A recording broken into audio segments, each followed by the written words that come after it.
ನಮಸ್ಕಾರ ಬಂಧುಗಳೇ, ಇವತ್ತು ಮತ್ತೆ ಕೆಂಪು ಭತ್ತವನ್ನು ಬಿತ್ತನೆ ಮಾಡ್ತಿದ್ದೀವಿ.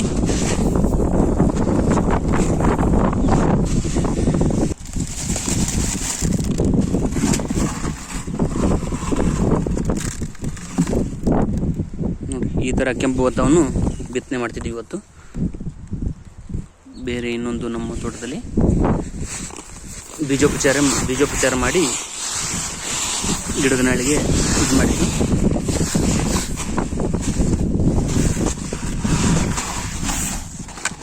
ನೆರಳಲ್ಲಿ ಒಣಗಿದಂಥ ಬೀಜವನ್ನು ಈಗ